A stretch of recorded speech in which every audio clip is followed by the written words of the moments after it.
Jeffrey R. Holland said, "We are infinitely more than our limitations or our afflictions." Hi guys! It has been a while. I think the last video I posted was in like January. So I apologize for being very absent, but that's mostly just because life has gotten really busy and I've been doing lots of different things, and it's been exciting. I had my other knee surgery in February, so I now have two certifiably zombie knees. I have scars, they match. I did film a few videos the morning of that surgery, and I will let you guys check those out. Two things are very important on surgery day: comfy sweatshirts and motivational socks. Currently en route to surgery number 3.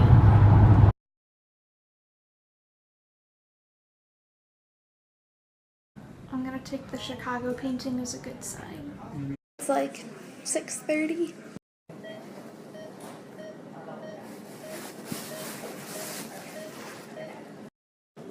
So 2 hours later, all done. On my way out of the hospital, we made it! Hi guys, I'm out of surgery. I've been out for a while because I'm in a car, but I feel pretty good. I guess I'm still kind of sort of out of it, but like I don't feel too out of it. I'm probably not making sense right now.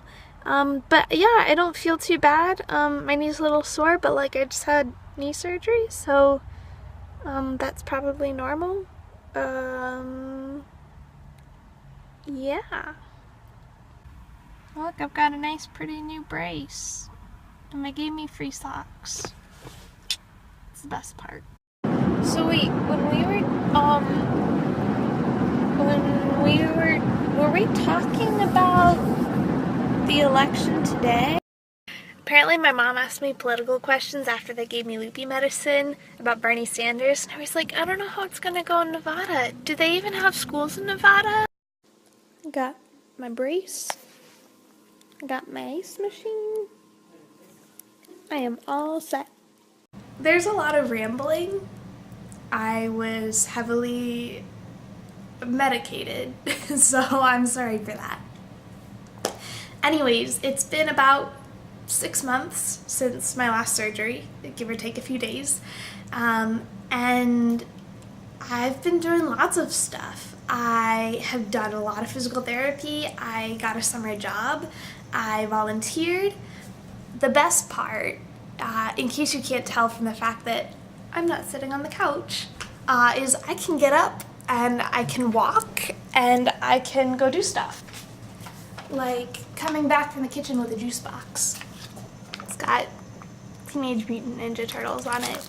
It's fruit punch flavored, in case you're curious. So a big part of the summer for me has been getting ready for college.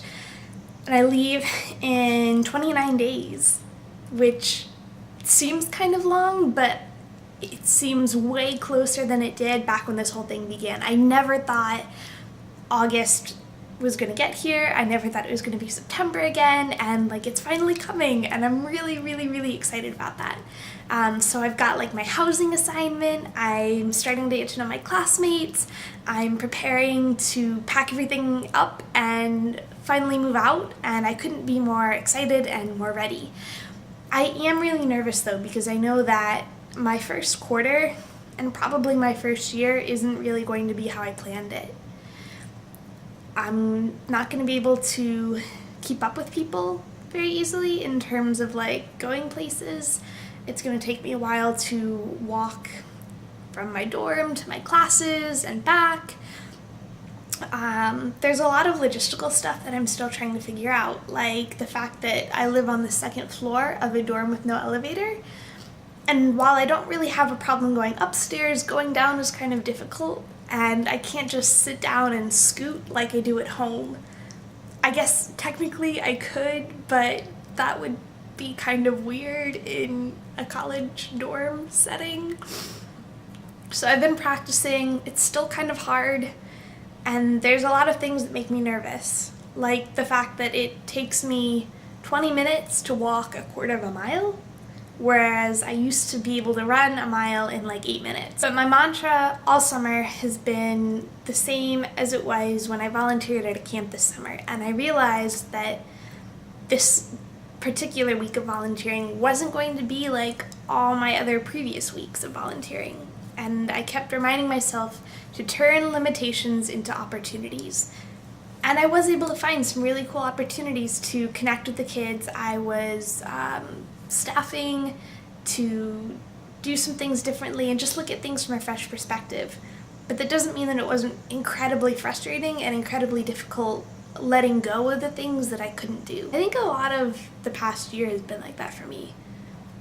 There are so many things that I miss doing, and like not even big things, just like little things. I miss going up and down the stairs as often as I wanted, like, oh, I forgot a book, or I wanted a snack and it's like 11 o'clock at night and I'm already upstairs. And now I like stop and really think about, like, do I really need that thing from downstairs? I miss just going out places by myself and walking around without worrying about like how close can I get in terms of parking and how far do I have to walk to get this thing from the back of Target. I miss getting up early in the morning and just going out and sitting on my back porch and watching the sun come up and eating breakfast. I miss being able to just sit in general. I've been practicing going from standing to sitting. So far, it's mostly involved a lot of falling, but we're working on it. I've also been keeping myself busy writing mail, painting, catching up with all my friends before they leave for school, and I kind of have this weird sense of deja vu, like it feels almost like last year did, but it also doesn't, if that makes sense. And I'm hoping it's not going to be a repeat of last September, because I am hopefully done with knee surgeries. I have watched a lot of Netflix this year, particularly Criminal Minds. It's so good. I finished all 11 seasons in 2 months, and it was one of the things that really kept me going during long stretches of physical therapy, because I couldn't really read. I couldn't focus very easily on words. And so sitting down for physical therapy and just watching a bunch of Netflix, it kept me occupied, and it gave me the impression of human interaction when I didn't really have many chances to talk to people face to face unless they were the people I saw at physical therapy. I have not been as active on YouTube, but I have been watching a lot of YouTube videos, mostly like college life tips. Also a lot of Claire Wineland's videos. I am so obsessed with Clarity Project. Actually, I was watching an episode of My Last Days on the CW this morning featuring Claire. I cried. She's so incredible. Like, Claire Wineland is like everything that I could ever hope to be.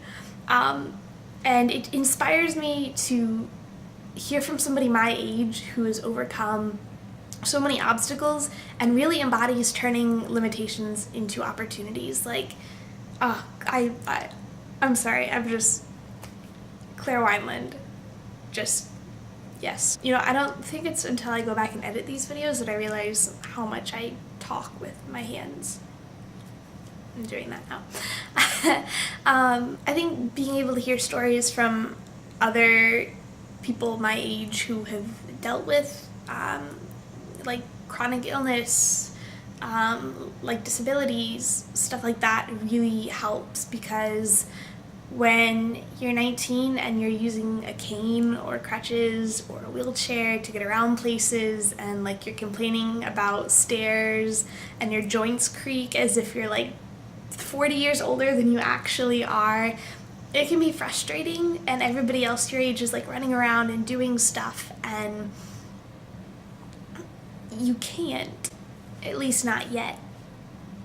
And suddenly you're having to explain the spoon theory because that applies to your life, and you can't do things without considering how you're going to feel later that day or the next day. You're having to sort of ration your energy in ways that you haven't before. CRPS is something that I wouldn't wish on my worst enemy, but there are times that I wish that people could experience what that pain feels like, because people make comments all the time like, oh, you know, you just gotta think about the pain in a different way, or you just have to like think positive, or you know, you just need to get over it and do stuff. And you're like, well, that's great, except it doesn't work that way. The more active I am, the worse my CRPS has been flaring up, and I don't want that pain to like keep me from living my life in college and from doing stuff.